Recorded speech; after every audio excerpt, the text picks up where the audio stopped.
عید ملنے کا مصنون طریقہ کیا ہے؟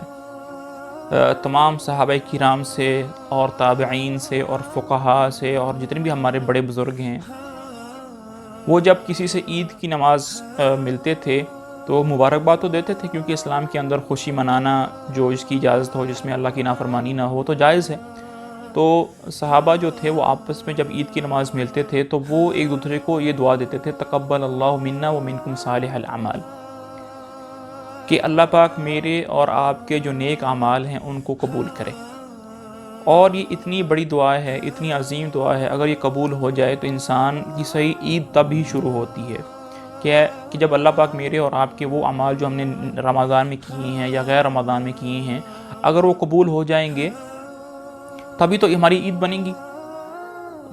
تبھی تو ہم عید کی خوشیاں منائیں گے۔ لیکن اگر خدا نہ خواستہ کسی عذر کی وجہ سے، کسی بیماری کی وجہ سے یا کسی ریاکاری کی وجہ سے ہماری وہ جو نمازیں تھیں، وہ جو تراویحیں تھیں اور وہ قبول نہیں ہوئیں، تو ہمارے لیے خوشی کس کام کی؟ تو ہماری عید کون سی؟ ہماری عید، ہماری کوئی عید نہیں ہے، کیونکہ ہمارے جو اعمال تھے، ہم تھکے تھے، ہم نے راتوں کو جاگا، ہم نے دن کی مشقت برداشت کی، وہ قبول ہی نہیں ہوئے، تو ہماری جو عید ہے وہ کس کام کی؟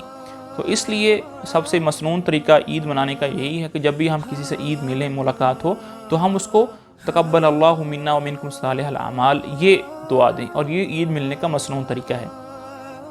یہ جو عید مبارک کہنا یہ بالکل ٹھیک نہیں ہے، اور مساجد کے اندر 3 دفعہ معانقہ کرنا اور مصافحہ کرنا یہ تو بالکل بھی ثابت نہیں ہے کسی حدیث سے، اور نہ کسی کا یہ معمول رہا ہے۔ اور پھر پوسٹر بنوا کر اور پھر بینر بنوا کر کیبلوں پر اشتہار دینا، عید مبارک، عید مبارک، اہل اسلام کو عید مبارک، بھائی یہ کوئی بھی سنت طریقہ نہیں ہے۔ برائے مہربانی ہم سنت طریقے کی طرف آئیں، سنت میں نور ہی نور ہے، اور بدعت کے اندر اور نئے طریقوں کے اندر اندھیرے ہی اندھیرے ہیں، ظلمت ہی ظلمت ہے۔ آج ہماری سب سے بڑی بدقسمتی یہ ہے کہ ہم نے